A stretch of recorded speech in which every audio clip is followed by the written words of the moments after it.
I know. I'm making sure that mine Everyone good? Oh, I don't know if we can go that far. All right. Well, you're not wearing a boot, Howie, so. Well, good afternoon, everyone, and thank you for joining us for an important water update. As you know, just last week, in collaboration with my fellow governors of California and Nevada, we submitted a historic plan to stabilize the Colorado River over the next 3 years. Without this partnership, the federal government would have forced drastic cuts to Arizona's water use. Instead, we successfully negotiated voluntary, compensated conservation efforts that will build back our reservoirs while allowing cities, states, tribes, and farmers to have a say in their water future. Today, I'm here with water policy experts and leaders from the business community as I announce continued actions that my administration is taking to secure Arizona's water future. With a plan in place to stabilize the Colorado River and our reservoirs on the Salt and Verde rivers full to the brim, it's now time to focus on protecting our groundwater supplies. For generations, groundwater has supported Arizona communities. In times of shortage, it is groundwater that we turn to as a backup. In many communities throughout Arizona, it is the only water supply available, and so we must manage it wisely. Arizona has a long tradition of water stewardship. A cornerstone of our success has been the 100-year Assured Water Supply Program. No other state has such a high standard of water security, and it's been a foundation of certainty for our state.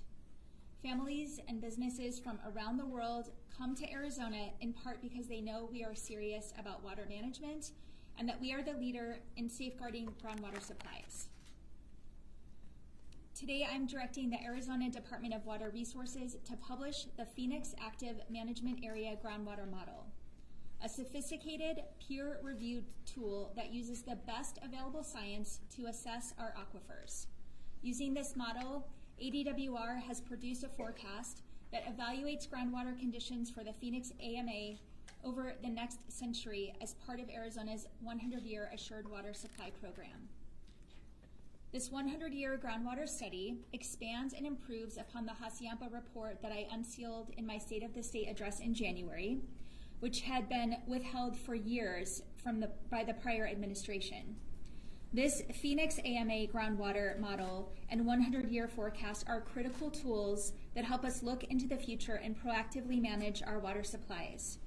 It allows us to continue to provide certainty for businesses and communities and foster sustainable water use, and economic growth.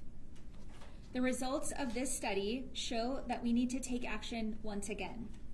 If we do nothing, we could face a 4% shortfall in groundwater supplies over the next 100 years. We have to close this gap and find efficiencies for our water use, manage our aquifers wisely, and increase our utilization of renewable supplies. That's why, as required by law, we will pause approvals of new assured water supply determinations that rely on pumping groundwater, ensuring that we don't add to any future deficit. This pause will not affect growth within any of our major cities where robust water portfolios have been proven to cover current and future demands. I cannot emphasize that enough. This pause will not affect industrial development or construction of the more than 80,000 lots outside of our designated cities for which certificates have already been issued. It is also incredibly important to note that the model relates only to groundwater and does not concern surface water supplies, which are a significant source of renewable water for our state. What the model ultimately shows is that our water future is secure. The Assured Water Supply Program is working. Water supplies for homeowners and businesses are protected. Growth has been planned for and will continue. For decades, Arizona has boomed, growing our population by 7 times and our economic output 16 times over, all while using the same amount of water as we did in the 1950s. We have shown that we can grow responsibly with a common sense approach that puts conservation, recycling, and sustainable water use first. That's why today I am also announcing that the state is making a $40 million investment in water through the creation of the Arizona Water Resiliency Fund, building on our continued momentum after last week's Colorado River announcement. This fund will be administered by ADWR with the goal of promoting water conservation and the sustainable management of our groundwater supplies. This is a down payment on my commitment to building a sustainable water future. It will not be a complete answer, but it's an important first step in the work that we have to do. Additionally, 2 weeks ago, I convened my Water Policy Council, which has a roster of experts and stakeholders from cities, tribes, industry, and business who will provide policy recommendations on exactly this. In the coming months, we'll be working together to chart the policy path forward to build an Arizona that grows sustainably for generations to come and is the best place in the country to work, live, and raise a family.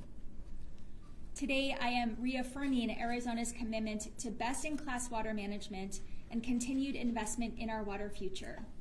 My message to Arizonans is this: we are not out of water, and we will not be running out of water, because, as we have done so many times before, we will tackle the water challenges that we face with integrity and transparency. I won't bury my head in the sand, cut corners, or put short-term interests over the state's long-term prosperity. This proven approach is how we built a thriving Arizona, and I know it's how we'll continue to prosper long into the future. With that, I'll turn it over to Director Buschatzke. Thank you, Governor. So the Assured Water Supply Program is one of the crown jewels of the 1980 Groundwater Management Act. The program provides a level of water supply certainty for homeowners that is unmatched anywhere in the United States. The program and the certainty it provides is why our homeowners have secure water supplies despite continued drought for over 20 years in Arizona and in the Colorado River Basin.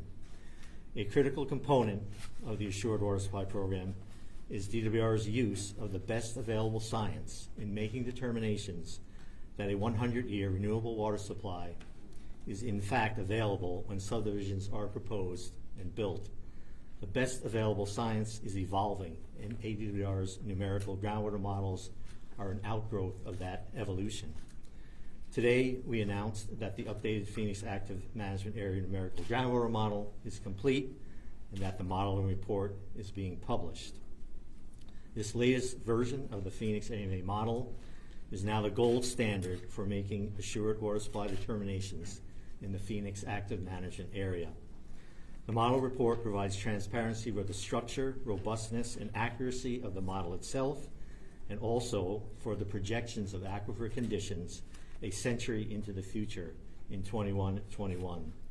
In its assessment of the current conditions in the Phoenix Active Management Area, the model shows the effectiveness of the 1980 Groundwater Management Act and the positive results of water management decisions the state of Arizona and its water users have made since the act was passed.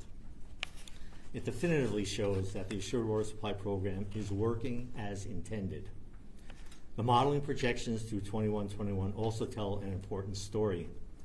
There are areas in the active management area where projected water levels fall to less than 1,000 feet below land surface. That is the limit under the Assured Water Supply Program. Areas where unmet demand is daylighting are increasing in the projections, especially along the margins of the aquifer and where bedrock is outcropping. Projections also show that water in storage will decrease by about 39 million acre feet, an indication that groundwater is being used in AMA that is mined groundwater. The modeling projection outcomes are not unexpected, and in fact, the magnitude of these outcomes is less than most stakeholders expected. While the modeling report does show that Assured Water Supply Program is working as intended, it also identifies challenges facing us. The publication of the modeling report is a catalyst to allow stakeholders to work together to find appropriate prescriptions to build upon our successes in managing groundwater in the Phoenix Active Management Area while maintaining the strong consumer protection elements of the Assured Water Supply Program. As Governor Hobbs stated previously, her Water Policy Council is the venue for addressing those issues and moving forward. That concludes my remarks. Thanks. All right, thanks everybody. We're gonna start Q&A now. Good. I'll start with the water stuff and we'll put it on stuff till later. I was part of the earlier briefing, and one of the things that seems to be a big gap is this is all based on an assumption that there will be no further cuts in Colorado River water. Given what we've been through historically, is it responsible to go ahead and plan for the next 100 years of future based on something that may not be there? I mean, they're talking even to the point of the Colorado River being dead pool. Is that responsible?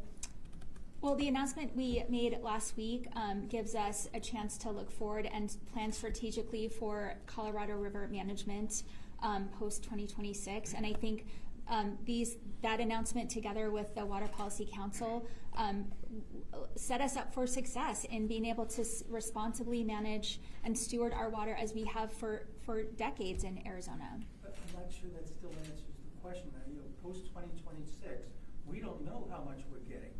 We're already 4% below anticipated demand, and that's with the Colorado River water coming in. I know we've taken some cuts, and I know it was a nice wet year, but we can't count on that given what we've seen historically here in the desert. There's 7 inches of rain most years in the desert. How can you rely on the fact that we may not have that Colorado River water? And Tom, okay. So I'll add to what Governor Hobbs said, Howie, and essentially we have stabilized the system through 2026. We do not know yet what post-2026 is going to look like in terms of our Colorado River supplies. We do have things like the Arizona Water Banking Authority that will back up some of those cuts moving forward. As I talked about in my remarks, this model is evolving. We have an opportunity to continue to improve this model as we know what will happen post-2026 after that's negotiated and adopted by the federal government probably in 2025 or even in late 2026. And I'll just add that Arizona is the only state in the West that has as forward-looking of a assured water supply as we do. No other state has 100 years, and that is exactly how we're going to manage this situation. Right there. Well, yeah, then how do we know that a more growing population won't disrupt that? As he said, we stabilized water through 2026. It's not that far away. Well, that's why we're planning for the future. That's why we have a 100-year assured water supply. That's why we're doing this modeling, so we know that we're accurate in the certificates that we're issuing. We have 80,000 unbuilt homes that have assured water supply certificates within the Phoenix AMA, and that is not going to be affected. Right there. Governor or Tom, can you tell me who is affected by the 4% decline? It's areas within the Phoenix AMA that rely on groundwater. So Phoenix has a designated assured water supply. This is not going to affect any growth in Phoenix. This is not going to affect existing homeowners, existing businesses, anyone who has a certificate in hand. Okay, but I'm a little lost. Who are those people who have the groundwater that on the periphery that could be affected by this? Who are we talking about? Well, it means there's a pause on new certificates being issued. So nobody who has an existing water supply is going to be cut off or lose their water. It's not affecting anyone today. But to follow up on that, where do you have a sense of where in the Phoenix AMA growth is going to be slowed down because of this? Which specific areas that are relying on groundwater? So what this modeling result shows, because of the unmet demand, is that everywhere in the Phoenix AMA where a new development or a new certificate is sought, we will not be able to approve that certificate based solely on groundwater. There are other ways they can meet the certificate requirements. They can bring in non-groundwater resources from outside the AMAs. They can utilize long-term storage credits that are already under the ground for these purposes. They can use reclaimed water. There are a variety of ways for even those people to move forward with development. So it's difficult to say exactly where that's going to daylight. We know in the major cities where the designated providers exist, they've got large deltas between their supply and demand that's already approved. So much of the growth will continue there. And as the governor said, there are 80,000 lots out there around the AMA, not in any one part of the AMA, that have already been approved and can move forward. You don't have a sense of exactly where those requests for underwater certificates from groundwater have been coming from and where that's likely to halt? We have probably pending applications all throughout the valley, the Southeast Valley, in the lower Hassayampa sub-basin along the White Tank Mountains and in that area, kind of in the Buckeye area. We have those all over different parts of the active management area. Yeah, thank you. Another one for I think probably for Director Buschatzke. This is kind of a two-part. First, very briefly, when was the last time that this Phoenix AMA model was run and published? So I happen to have my modeling manager here, so she would be happy to answer that question. Happy. Hello. The Phoenix model, as it is being released today, is a brand new model. But the SRV model, which is the one that the department has been using since 2009 to issue determinations of assured water supply, has been run as recently as December of 2022. Okay, a brief follow-up, and if you wouldn't mind saying your name as well for those who don't know you. We know now it's June 1st, 2023. There's a 4% shortfall in the system. Presumably, there's been, that shortfall is, it's gone from even to 1% to 3. It didn't just happen on May 31st. How far back do we think that in this region that threshold was crossed? Does that make sense? It makes sense. It makes sense. So my name is Emily Lo Dolce, for the record, and it's really we would have to do modeling iterations and try to take things out to tell you that exact answer. I couldn't answer that. Do you have some idea? Was it last year? Was it 5 years ago? So if you look at the history, and Emily went through this a little bit with folks already, you look back to the early 1900s, the groundwater levels were pretty stable. You got to about 1940, where the big pumps allowed major reductions of groundwater and major pumping of groundwater. We saw a sharp decline around 1980 with the groundwater code, with CEP water coming in. We started to level off. There was still a slight decline, Emily, I think about 30,000 acre feet a year deficit. And now we're at an inflection point, I think, projecting out this 100 years in the future of seeing those declines that we talked about. So it's varied over time. Certainly the groundwater code and the importation of CAP helped stabilize some of that. And now when you're projecting this additional demand moving forward, we're going to see a decline again. Governor, how much? Hey, hold on. Yes, sorry, you have a question. Tom, another question for you.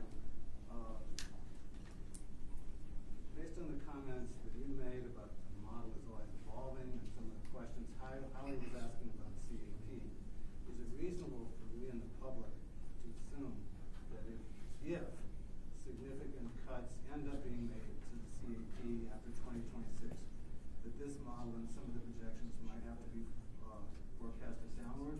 Or I know you can't speculate, you can't project exactly, but is there a possibility that that could lead to some downscaling of some of these projections as to how much water is available, how much growth there is? So when we know what the post-2026 operating criteria will be and for how long they will last, and that will relate to a better idea of what the cuts will be. Again, the cuts are going to be based on what the hydrology provides every year on the river and what the levels of Lake Powell and Lake Mead are. We will reassess this model and we'll see where that goes. But I don't think if you say there's a 100,000 acre foot cut to the CAP, that's a one-to-one, you can just project that down over 100 years and do the math. That's not the way it's going to work. Ms. Hobbs, with the majority of Arizonans, including 72% of Republicans, 26% of Democrats, and 47% of likely that potential failures on election day, the election that you ran, caused disenfranchisement of Republican voters, and there's ongoing lawsuits. Next question, No, please. I'm not no, going to answer your my question. No. 'cause This is a No. much bigger issue than water. Why Does someone have a- why should you be making decisions on Arizona's water future and decisions in general? I'm not going to address your conspiracy theory, Jordan. Who's next? All right, thank you, Green, right there. I'm wondering if anyone can address how much conservation $40 million can buy, or how much of a dent that will put in this 4% problem. I think it's an important down payment, and it certainly is going to help those areas that rely on groundwater come up with alternative solutions so that they can continue to grow. So this will be not just for the Maricopa AMA, this will be statewide, the 40 million we spread out, or is that just for the valley? You're nodding. It's statewide. Yeah. Governor Massey here. This is simple. One question, because everybody asks my questions every time. That's why I'm the last one to always ask. I have 3 questions, and the last one now, the 2 gentlemen asked them. It's like, is the Chamber of Commerce taking action with your office regarding people immigrating to, or migrating to Arizona, like moving in here from California, from other states? Are we taking that into consideration with the water shortages in the state of Arizona? And can you guarantee everyone in Arizona that is already living in their household not to have a water shortage, just like what happened in V or Verde? Foothills, not that I'm going to, there's 2 different issues, I know, because the other, they didn't be municipalities, so it's a little bit different picture. But I'm just giving you like how they had a drought. Are we going to go through that in a time in the future? Nobody who has water is going to lose their water, and I'm glad you brought up Rio Verde because that's an example of a development that happened using loopholes in the groundwater management program, and that's why the groundwater management program is important. I know that there is a bipartisan solution moving through the legislature to address not just the Rio Verde water situation, but the underlying issue, and I am hopeful that it gets to my desk. Thank you, Governor. Governor, Right there, the sis. $40 million for conservation, it says here, is coming from ARPA monies. Mhm. Is that some of the $50 million that you clawed back from full-day kindergarten last week, or is that from, where is that ARPA money coming from? We had a significant amount of ARPA dollars that we went through and allocated over this last week. So it was a much bigger pot than that $50 million. But didn't Governor Ducey allocate all of it before he left? No. He thought he did. Oh. Well, there was a lot. Did he leave on the table? There's a good amount of clawback, back in March. Yeah, we can get back to you with it. Yeah. So it's part of the 210 clawback. Right there. This is, most of these efforts are within the Phoenix AMA, but we have a lot, when we talk about groundwater, we think of Cochise County, Yep. we think of southeast Arizona. How do you plan on addressing groundwater situations there when they reject an AMA and we don't know what decisions they'll make in the future? They like local control, and you have Republicans even underscoring that in the House right now. That is exactly what the Water Policy Council was established for, to help address these areas that are currently unregulated and unmanaged, to provide some water security in the future there as well. Can we talk about the Water Policy Council you've set up? You're talking about some bipartisan solutions, but the leaders in the House and the Senate, Ben Tillman and Warren Peterson, have set up their own seemingly parallel Water Policy Council. Is that a sign that they don't really want to work in a bipartisan fashion on this, or that it's not happening? They designated members to be part of the council. It is a bipartisan council, and there's crossover. So Representative Griffin, Senator Kerr, I believe, are on both, and so I hope there's some opportunity to work together and come up with truly bipartisan solutions to an issue that shouldn't be partisan at all. Howie, you have questions? Yeah, I have a question if we're kind of through with water. When you did your state of the state, your budget, you said we have to stop the bleeding from vouchers. You signed the budget, that leaves the universal vouchers alone. You put out statements yesterday saying we have to stop the bleeding from the vouchers. What are you prepared to do? I mean, right now all we have is angry statement. What are you going to do about this other than say this has to stop? We're looking at every option available. I am glad that we are able to get some significant reporting metrics approved through the budget process so that we can have data that shows how, we know that we knew going into this that this program was going to be out of control and has the potential to bankrupt our state. And I will put it squarely back on the Republican leaders who wouldn't put this on the negotiating table when we were doing the budget. Okay, but you had leverage when you had the budget. What leverage do you have left? I mean, what, Prop 400, which is actually something you want and they don't? What leverage do you actually have? You had all your leverage when the budget was being negotiated. Obviously this number wasn't published before the budget, and we have a different set of facts that we're dealing with now in terms of the actual cost. JLBC put out a statement this morning saying, we're not buying the ADE figures. They're talking maybe November they'll have something. Is there really any chance of doing anything before the end of this fiscal year to restrain the program, or is that ship sailed? We're looking at every possible option. All right. What is the status of the discussions on Prop 400? Is that something that, the clock's ticking, the session's almost over, is that something we're actually going to see get through the legislature before signing die? I'm hopeful. Talks are still ongoing with legislative leadership, with the stakeholders in the business community and the municipalities. What are the sticking points that are still out there between you and your negotiating partners in the House and Senate? I don't think it's a good idea to negotiate it in the press. I think the sticking points are pretty well known. I continue to say this is a really important piece of legislation for the region, but for this whole state as well. And we're going to do what we can to get across the finish line. It's just a matter of changing the percentages and the plans that are out there, or are you pushing for light rail expansion money in this? Which I am not pushing for that, no, and I don't think any of the stakeholders are. All right, right over there. Governor, I'd like to go back to water for just a second. The Water Infrastructure Finance Authority, when it was first announced last year, $1 billion was going to be dedicated over a 3-year period. They've already cut back this year on how much it's supposed to get. Will it be will it be made whole at some point in time, ultimately in 3 years? Get that full $1 billion or not? That is the intent, and the money that was allocated last year hasn't been spent yet, and so a decision was made to reallocate those funds differently. And I think the bulk of what didn't go to WIFA was used for other water projects. Since we kind of moved on to different topics, what do you think of signature verification 2022 election, where signature verification employees were clicking through signatures in 1, 2, 3 seconds? You wrote the election procedures manual with signature verification guidelines. What do you think of that? Is 1 second enough to verify a signature? I don't have a comment on it. It's not something that is under my jurisdiction. Why? All right, guys. It was under your jurisdiction. You ran your election. Why won't you answer election questions when a majority of your senators don't think? Go ahead. I'm sorry, man. Can you just Because you're not a reporter. That's how we do it. Here's an obligatory Why don't you question. tell Maricopa County that? Okay, now I can ask you the question here. Just a few comments on your new Chief of Staff, Chad Campbell, and what does he bring to the table that Ali Bone isn't? I am looking forward to moving forward with Chad as the Chief of Staff. He has a long legislative career, as you know, and we worked together in the legislature.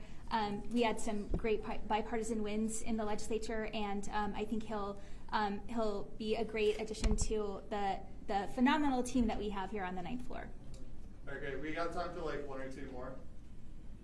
Anything else? I think we've beaten it to Well, death. I'll throw one out there, Okay. sorry. Scuttlebutt around the Capitol is that Ali's departure might have something to do with some perception that you could have gotten more in your first budget. I wonder if you would address that. I am grateful to Ali's role through the transition, setting up this administration and setting it for success. And not only that, but her time as the Assistant Secretary of State. She's a phenomenal public servant, and I'm looking forward to see what she does next. But does her departure have anything to do with the budget?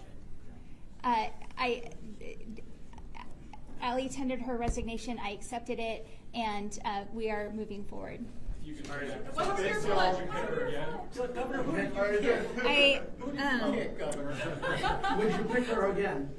You could start it all over again. Would you pick her again as your first chief of staff? I am not looking back, I'm looking ahead, so. All right, thank you, everybody. Thank you. It's a stress fracture. We can say I kicked people, that's fine.